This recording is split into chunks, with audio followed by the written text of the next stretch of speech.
Bismillahirrahmanirrahim. Assalamualaikum warahmatullahi wabarakatuh. Waalaikumsalam warahmatullahi wabarakatuh. Baiklah, selamat siang rekan-rekan semuanya. Kami dari kelompok 3 yang beranggotakan Aprila Wahyuni dengan NIM 2012-9109 dan Triwindi Aprilia dengan NIM 2012-9084 akan mempresentasikan materi tentang pengertian jenis awan dan angin beserta dampaknya.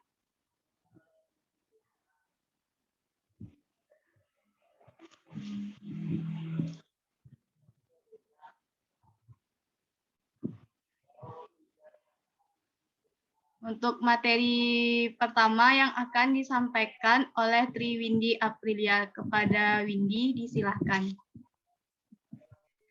Baiklah, terima kasih saya ucapkan kepada moderator. Saya Triwindi Aprilia akan membacakan materi pertama, yaitu tentang pengertian awan dan pengertian angin.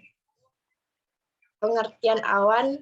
Awan merupakan gumpalan uap air yang terapung di atmosfer. Awan berwarna putih disebabkan karena butiran air dan es dan awan seluruh sinar matahari. Perbauran sinar dengan panjang gelombang yang berbeda secara merata itu menghasilkan warna putih.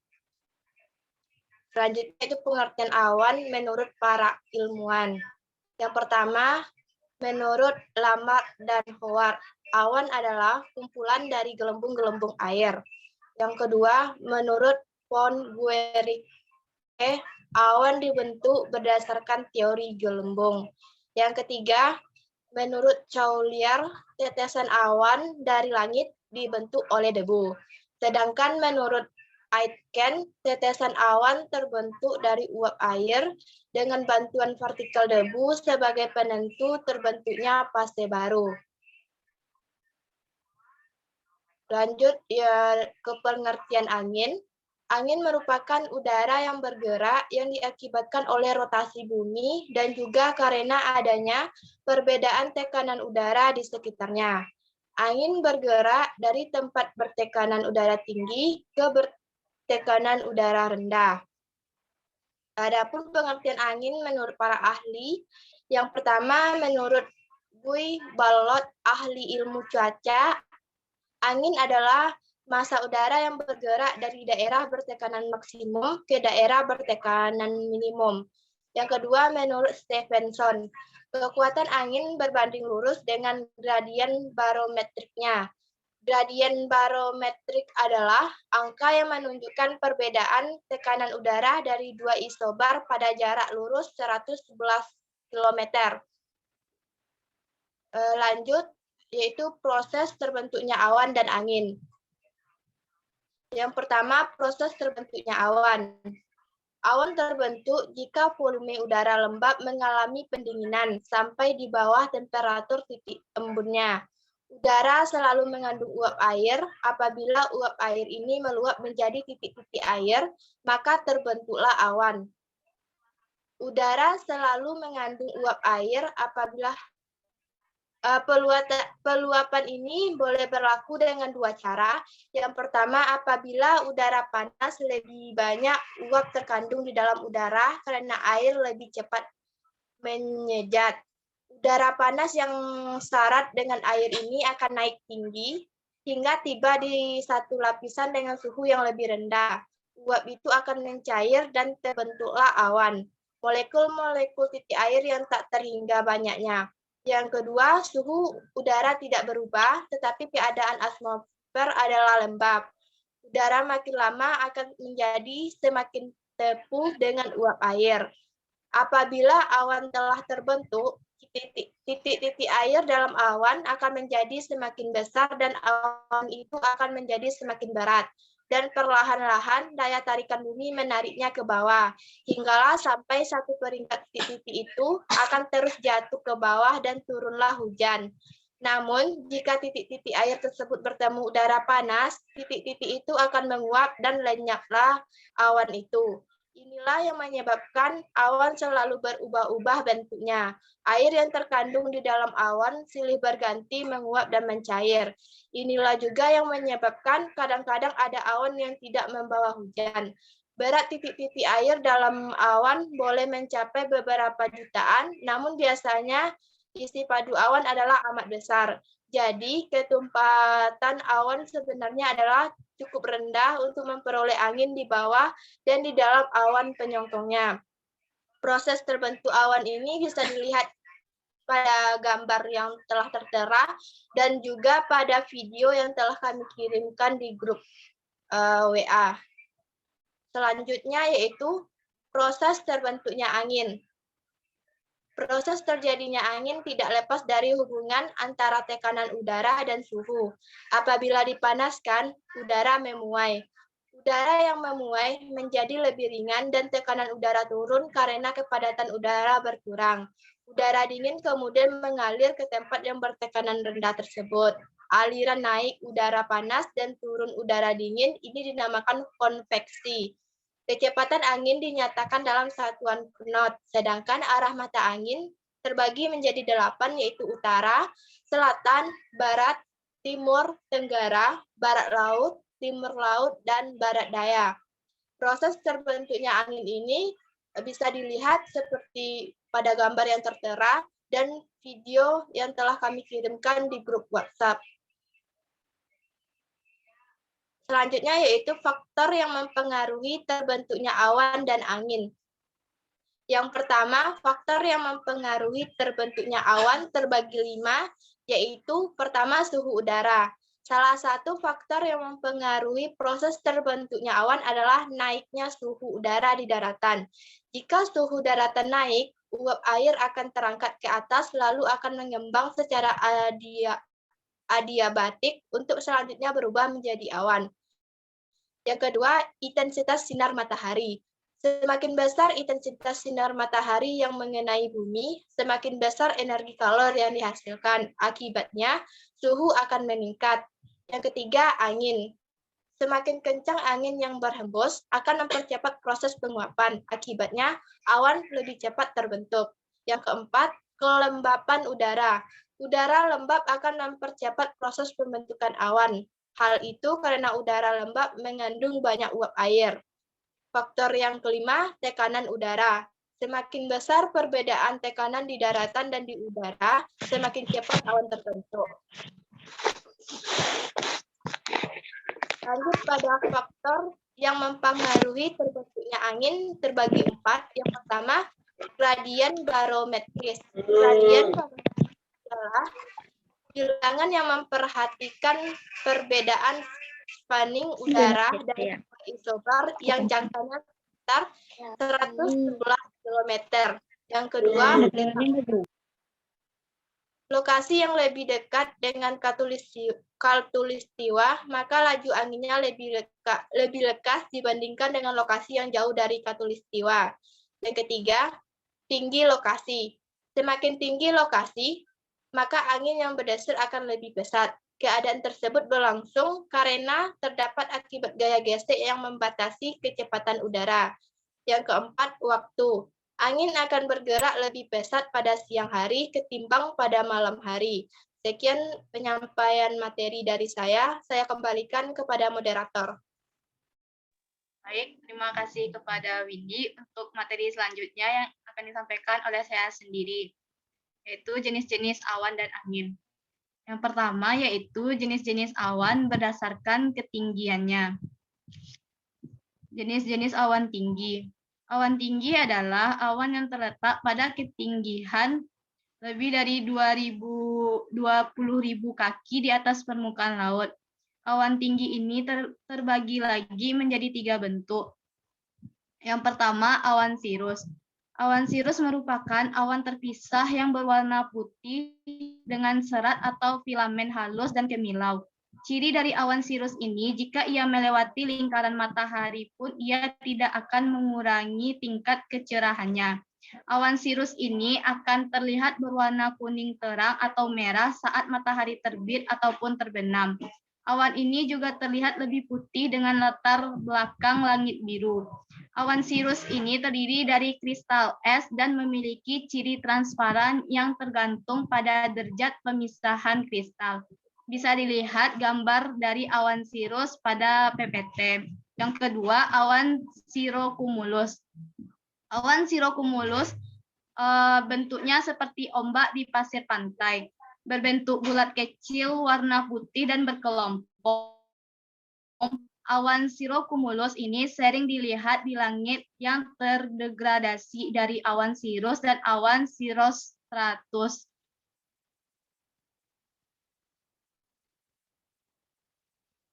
Yang selanjutnya yaitu jenis-jenis awan sedang. Awan sedang terletak pada ketinggian 6.500 sampai 20.000 kaki di atas permukaan laut. Awan sedang ini juga terbagi menjadi 3 bentuk. Yang pertama, awan altostratus. Jenis awan tipis berwarna abu atau kebiruan dengan bentuk lembaran berserat menutupi langit secara total sebagian. Jika awan ini terakumulasi sangat tebal, ia dapat menjadi hujan ringan. Awan ini terbentuk pada siang hari atau malam hari dan akan menghilang pada saat matahari terbit. Yang kedua, awan altocumulus. Awan altocumulus ini berbentuk kecil-kecil dengan jumlah yang banyak. Awan altocumulus ini sering bergerombol dan saling berikatan. Pada bagian tengah terdiri dari satu lapisan sehingga terlihat lebih tebal, pada bagian sisi terlihat lebih tipis. Yang kedua, awan nimbostratus. Awan yang satu ini dihasilkan dari altostratus. Awan inilah yang mampu menyebabkan hujan yang sangat deras dan terus-menerus. Ketebalannya itu menyebabkan sinar matahari tertutupi dengan gelap. Ruang lingkup awan ini cukup tebal sehingga dapat menutupi seluruh lapisan langit. Untuk gambarnya bisa terlihat di PPT. Yang ketiga, jenis-jenis awan rendah. Awan rendah terletak pada ketinggian kurang dari 6.500 kaki di atas permukaan laut. Awan rendah pun terbagi menjadi 3 bentuk. Yang pertama, awan cumulus.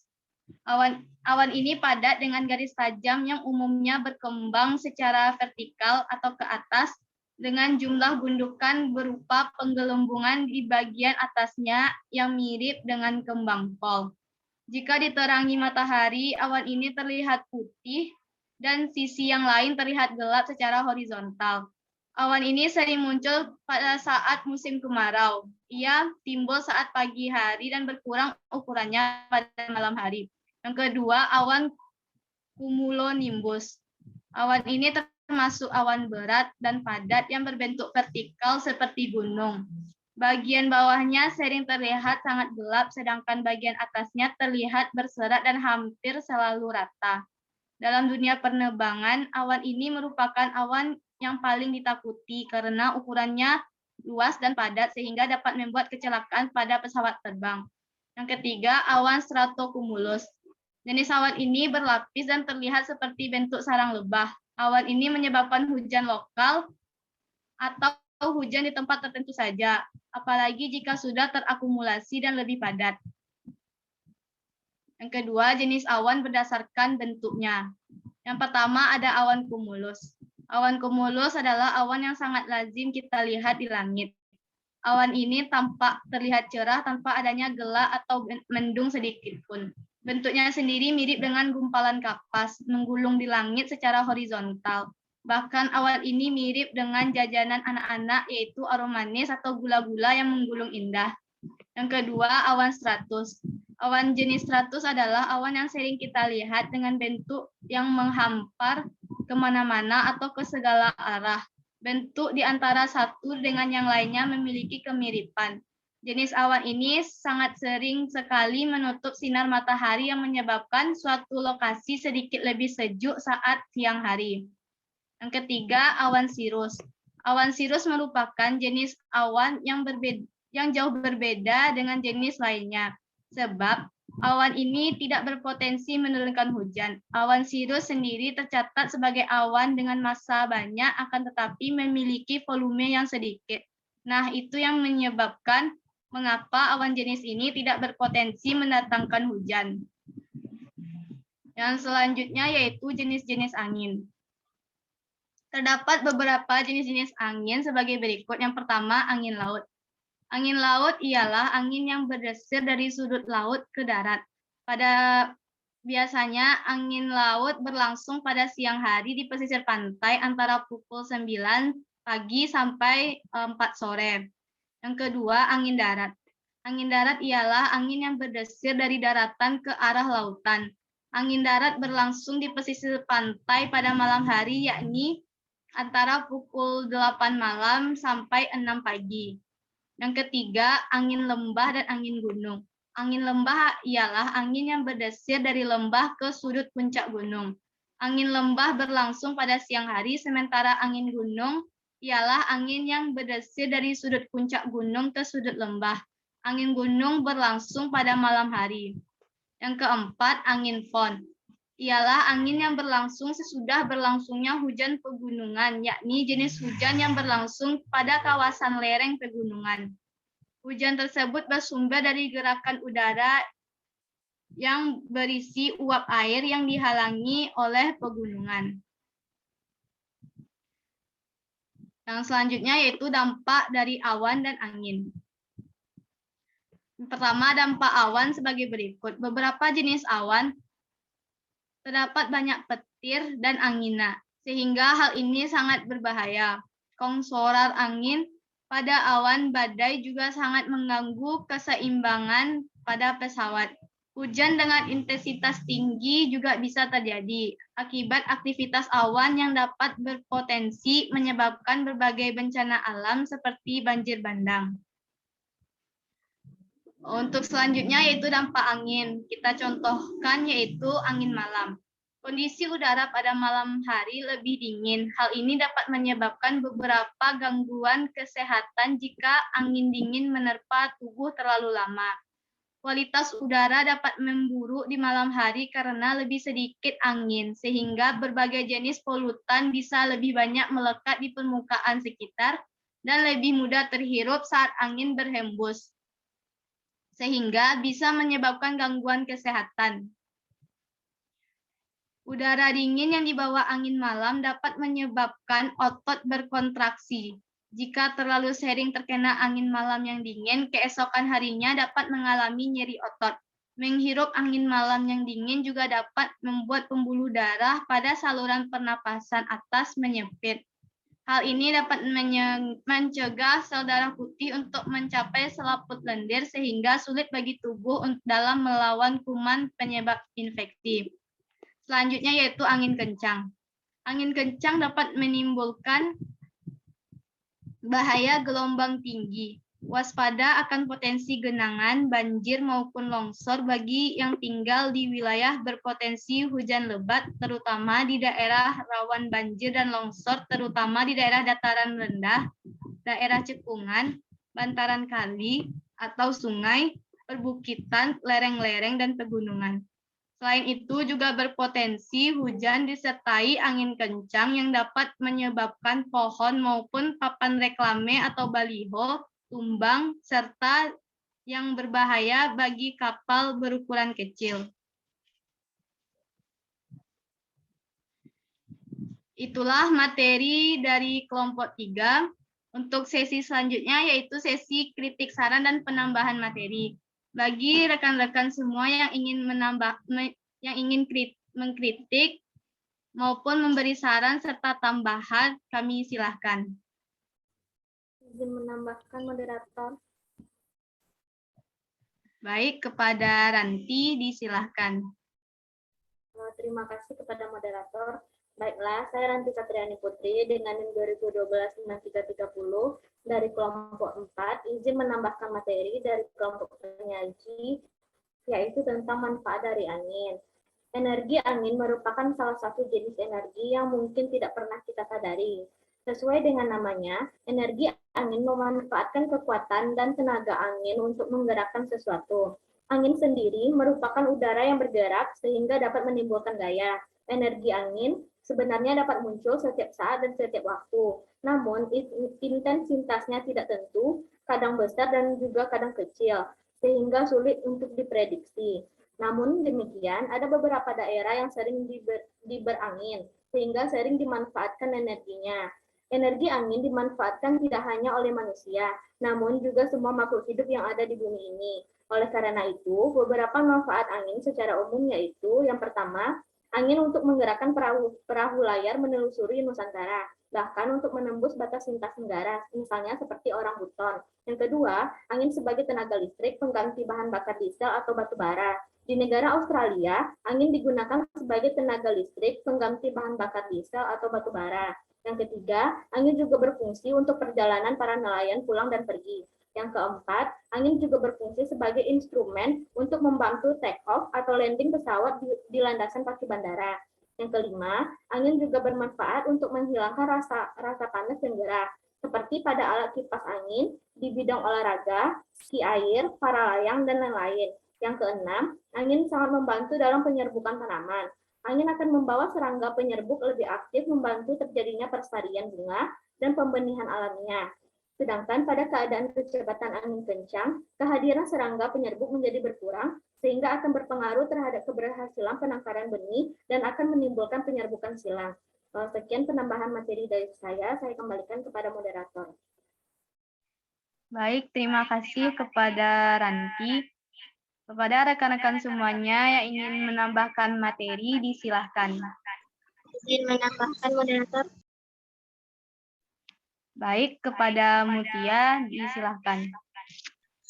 Terima kasih, moderator. Baiklah, saya Mutia Nurunisa dengan NIM 20129171 dari kelompok 8, izin menambahkan materi mengenai sifat-sifat angin. Beberapa sifat angin antara lain, angin menyebabkan tekanan terhadap permukaan yang menentang arah angin tersebut. Kedua, angin mempercepat pendinginan dari badan yang panas. Ketiga, kecepatan angin sangat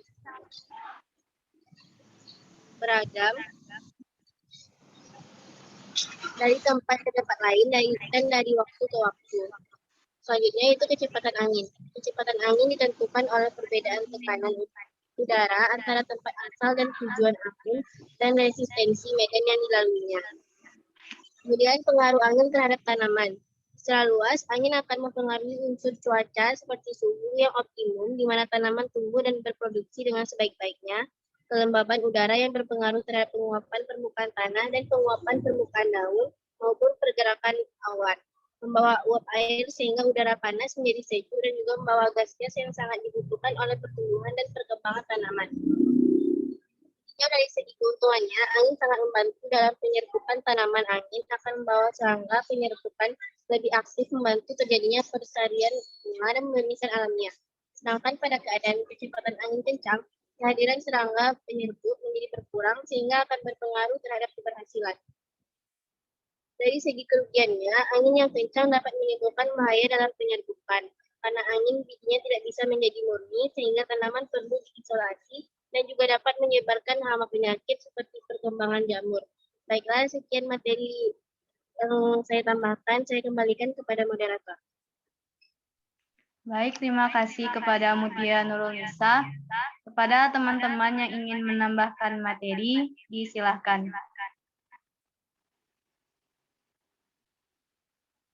Jika tidak ada, kita masuk ke sesi selanjutnya, yaitu sesi tanya-jawab. Kami menerima 4 pertanyaan dari rekan-rekan semuanya. Kepada rekan-rekan semuanya yang ingin bertanya, disilahkan. Izin bertanya. Izin bertanya, moderator. Izin bertanya, moderator. Baik, kepada Nurhamera Fitri, disilahkan. Baik, sebelumnya terima kasih kepada moderator atas kesempatannya. Perkenalkan, nama saya Nurhamera Fitri dengan NIM 2012-653 dari kelompok 10. Dalam makalah kelompok penyaji dijelaskan bahwa angin laut berlangsung pada siang hari, sedangkan angin darat berlangsung pada malam hari. Jadi, mengapa angin laut terjadi di siang hari dan angin darat terjadi di malam hari? Dan apa faktor yang menyebabkan hal tersebut terjadi? Terima kasih. Sekian pertanyaan dari saya kembalikan kepada moderator. Baik, terima kasih kepada Nurhamera Fitri. Kepada teman-teman yang ingin bertanya, disilahkan. Izin bertanya, moderator. Baik, kepada Faiza Rahmadani, disilahkan. Baiklah, terima kasih moderator. Saya Faiza Rahmadani dengan NIM 20129273 dari kelompok 5. Izin bertanya, yang mana pertanyaannya, tolong kelompok penyaji jelaskan bagaimana awan bisa mempengaruhi suhu suatu tempat atau bahkan apakah awan bisa sampai berpengaruh terhadap pemanasan global. Mohon penjelasannya. Sekian, terima kasih. Assalamualaikum warahmatullahi wabarakatuh. Waalaikumsalam. Baik, terima kasih kepada Faiza Ramadhani. Kepada teman-teman yang ingin bertanya, dimohon untuk mengetikkan pertanyaan nanti di kolom chat Zoom. Untuk teman-teman yang masih ingin bertanya, disilahkan. Izin bertanya, moderator. Baik, kepada Welides Mayarni, disilahkan. Baik, terima kasih moderator atas kesempatannya. Saya Welides Mayarni dari kelompok 4 izin bertanya kepada kelompok penyaji. Tolong kelompok penyaji jelaskan kenapa angin selalu bertiup dari tempat dengan tekanan udara yang tinggi ke tempat yang tekanan udaranya lebih rendah. Serta kenapa angin tidak dapat dilihat tetapi bisa dirasakan. Sekian pertanyaan dari saya. Selanjutnya saya kembalikan kepada moderator. Baik, terima kasih kepada Welides. Untuk pertanyaan terakhir kepada teman-teman yang ingin bertanya, disilahkan. Izin bertanya, moderator. Baik, kepada Alda Habibah Putri, disilahkan. Baik, terima kasih moderator. Saya Alda Habibah Putri dengan NIM 20126004 dari kelompok 5, izin bertanya kepada kelompok penyaji. Seperti yang telah kelompok penyaji jabarkan di makalah kelompok penyaji, bahwa angin terjadi karena adanya gerakan udara yang dipengaruhi oleh perbedaan pemanasan global yang akan menciptakan perbedaan tekanan udara. Nah, jadi jika pemanasan global terjadi dalam intensitas yang tinggi, apakah hal itu akan berpengaruh terhadap proses terjadinya angin? Jelaskan dengan memberi contoh pada kehidupan sehari-hari. Sekian, terima kasih. Saya kembalikan kepada moderator.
Baiklah, kita lanjut ke sesi tanya-jawab. Untuk pertanyaan dari Welides Mayarni yang akan dijawab oleh Triwindi Aprilia. Kepada Windy, disilahkan. Baiklah, terima kasih atas kesempatannya moderator. Saya Triwindi Aprilia akan menjawab pertanyaan dari saudari Welides. Dengan pertanyaan, jelaskan kenapa angin selalu bertiup dari tempat dengan tekanan udara tinggi ke yang tekanan udara lebih rendah, serta kenapa angin tidak dapat dilihat tetapi bisa dirasakan. Angin merupakan penyeimbang atmosfer yang hebat, yang mengangkut panas, kelembahan, polutan, dan debu ke tempat yang jauh ke seluruh dunia. Perbedaan tekanan atmosferlah yang akan menghasilkan angin. Di khatulistiwa, matahari menghangatkan air dan daratan lebih dari belahan bumi lainnya.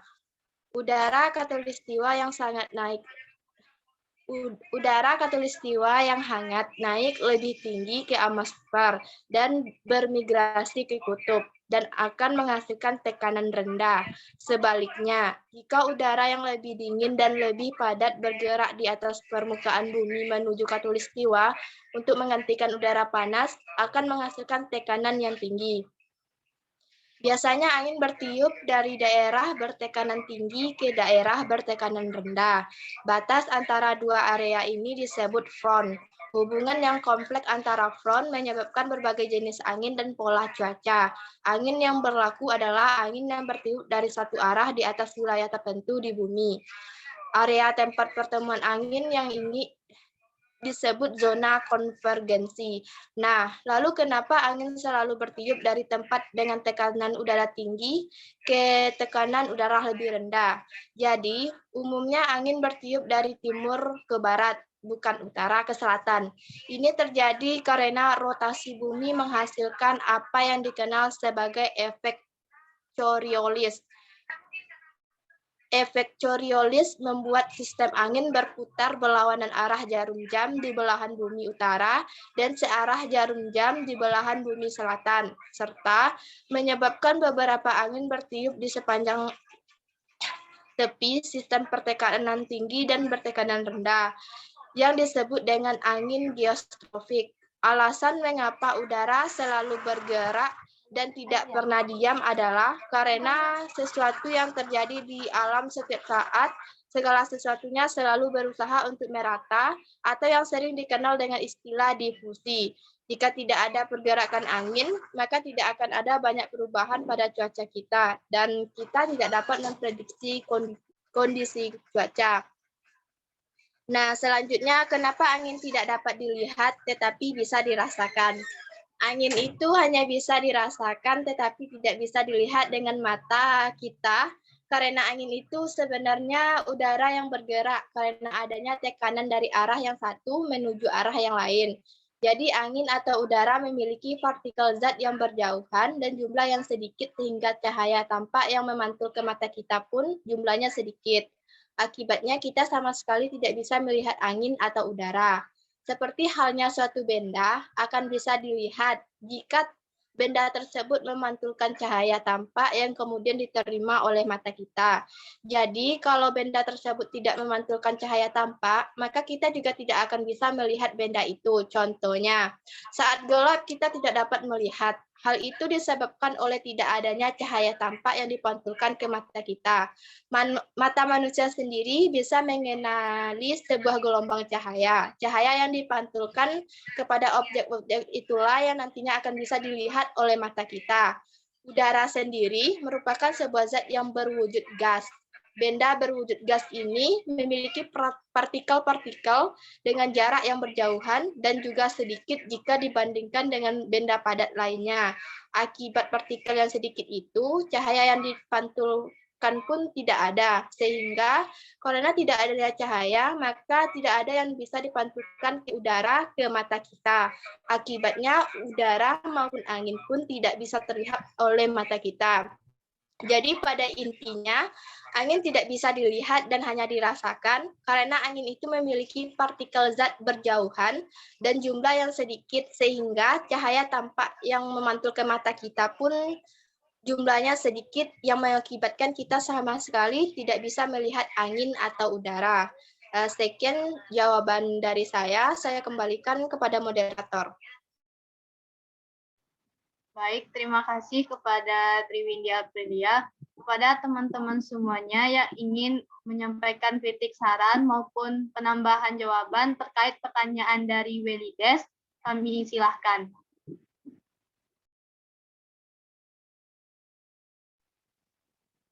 Jika tidak ada, kita lanjut ke pertanyaan selanjutnya, yaitu pertanyaan dari Faizah Rahmadani yang akan dijawab oleh saya sendiri.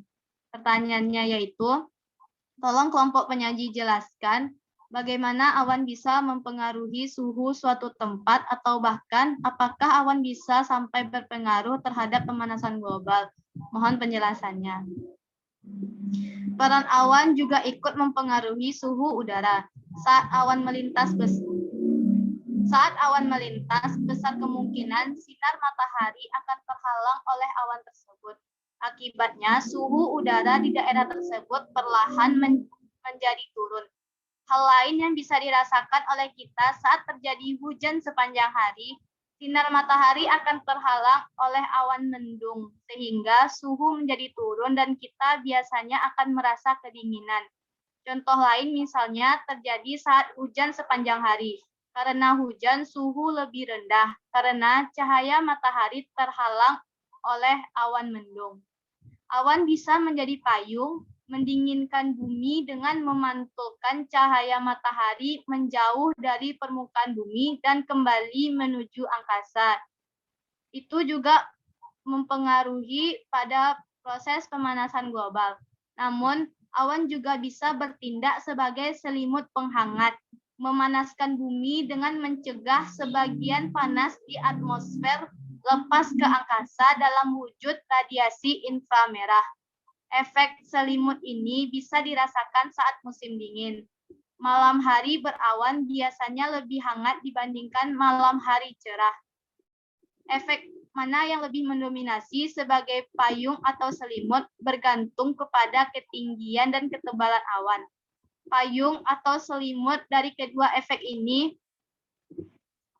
sama-sama memiliki manfaat dan bergantung kepada ketinggian dan ketebalan awan. Sebagai patokan umum, semakin tinggi awan akan semakin efektif mencegah panas lepas ke udara. Semakin tebal, awan semakin efektif memantulkan cahaya matahari menjauhi permukaan bumi. Awan-awan tinggi dan tipis meloloskan cahaya matahari sembari mencegah panas udara dalam bentuk radiasi inframerah, sehingga memberikan efek pemanasan. Awan-awan rendah dan tebal memantulkan cahaya matahari dan memiliki dampak sedikit bagi lepasnya radiasi inframerah ke angkasa, sehingga menciptakan efek pendinginan. Ketika atmosfer memiliki lebih banyak awan rendah dan tebal ketimbang awan tipis dan tinggi, maka efek payung mendominasi dan bumi menjadi lebih panas apabila tidak ada awan.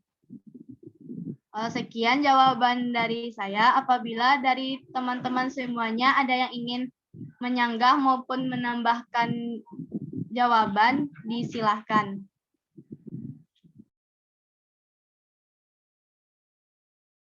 Jika tidak ada, kita lanjut ke pertanyaan selanjutnya, yaitu pertanyaan dari Nur Hamera Fitri yang akan dijawab oleh Windy. Kepada Windy, disilahkan. Baiklah, saya Triwindi Aprilia akan menjawab pertanyaan selanjutnya dari saudari Nur Hamera, di mana pertanyaannya yaitu, dalam makalah kelompok penyaji dijelaskan bahwa angin laut berlangsung pada siang hari, sedangkan angin darat berlangsung pada malam hari. Pertanyaannya, mengapa angin laut terjadi di siang hari dan angin darat terjadi di malam hari, dan apa faktor yang menyebabkan hal tersebut terjadi? Jawabannya, terjadinya angin darat dan angin laut termasuk contoh perpindahan panas secara konveksi akibat perbedaan suhu di daratan dan di lautan pada malam dan siang hari. Dalam fisika, konveksi diartikan sebagai perpindahan panas atau kalor melalui zat perantara yang disertai dengan perpindahan zat perantara. Zat perantara pada konveksi angin darat dan angin laut adalah udara. Untuk diketahui, angin darat terjadi pada malam hari dan angin laut terjadi pada siang hari. Angin darat dan angin laut juga terjadi akibat adanya perbedaan sifat antara daratan dan lautan dalam menyerap serta melepaskan energi matahari. Dibandingkan lautan, daratan mampu menyerap dan melepas energi matahari dengan lebih cepat. Nah, alasan pertama, angin darat terjadi saat malam hari. Proses yang terjadi adalah udara panas di atas laut bergerak naik.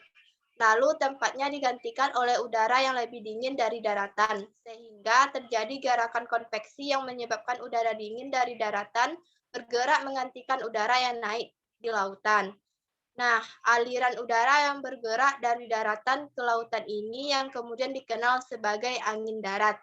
Arah angin darat yang menuju ke laut ini banyak dimanfaatkan nelayan untuk berangkat belayar mencari ikan di laut. Waktu terjadinya angin darat adalah pada tengah malam dan dini hari. Sedangkan terjadinya angin laut sendiri diakibatkan oleh perbedaan suhu pada kedua wilayah. Pada siang hari, wilayah daratan mempunyai kemampuan menyerap suhu atau kalor dari matahari lebih cepat. Kondisi sebaliknya terjadi di lautan. Proses penyerapan panas atau kalor berlangsung lebih lambat. Kondisi ini membuat suhu di daratan lebih cepat panas daripada wilayah lautan.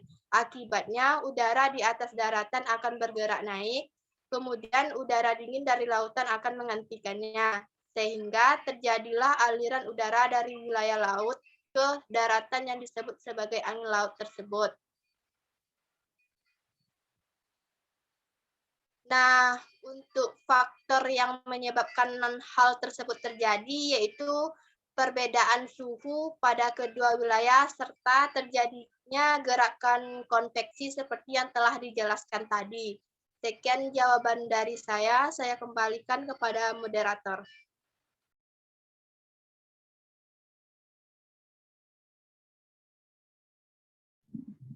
Baik, terima kasih kepada Windy.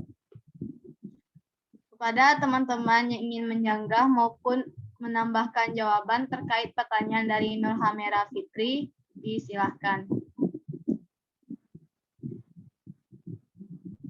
Jika tidak ada, kita lanjut ke pertanyaan selanjutnya, yaitu pertanyaan dari Alda Hafizah Putri yang akan dijawab oleh saya sendiri. Dengan pertanyaan seperti yang kelompok penyaji jabarkan di makalah kelompok penyaji bahwa angin terjadi karena adanya gerakan udara yang dipengaruhi oleh perbedaan pemanasan global yang akan menciptakan perbedaan tekanan udara. Jika pemanasan global terjadi dalam intensitas yang tinggi, apakah hal itu akan berpengaruh terhadap proses terjadinya angin? Jelaskan dengan memberi contoh pada kehidupan sehari-hari.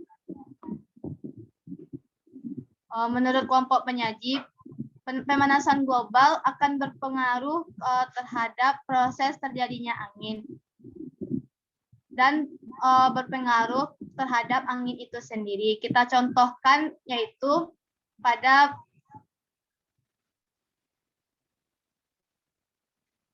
kehidupan sehari-hari, yaitu ketika terjadinya pemanasan global, maka banyak terjadi bencana-bencana alam. Bencana-bencana alam terkhususnya badai. Nah, jika pemanasan global terjadi pada intensitas yang tinggi, maka meningkat juga frekuensi badai. Ketika suhu lautan naik, angin, topan, dan badai lainnya cenderung menjadi lebih kuat. Dengan meningkatnya pemanasan global, air laut memanas yang akan memanaskan udara di sekitarnya sehingga menciptakan angin topan. Untuk itu, pemanasan global ini sangat berpengaruh kepada proses terjadinya angin dan malahan pada pemanasan global ini juga dapat menciptakan bencana-bencana alam yang berkaitan dengan angin. Sekian jawaban dari saya. Kepada teman-teman yang ingin menyanggah maupun menambahkan jawaban atas pertanyaan dari Alda Hafizah Putri, disilahkan.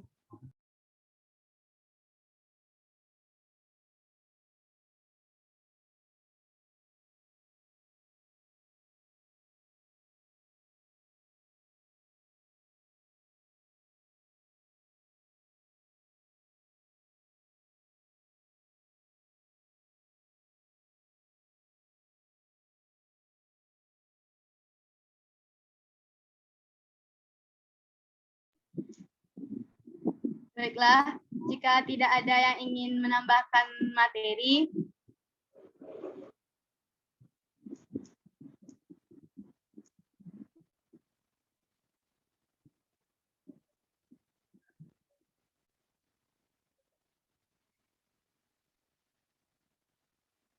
kita tutup diskusi pada hari ini.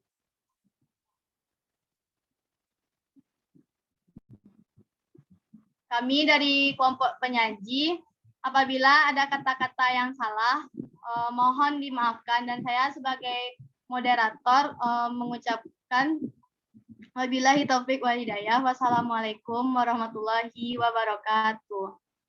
Waalaikumsalam warahmatullahi wabarakatuh.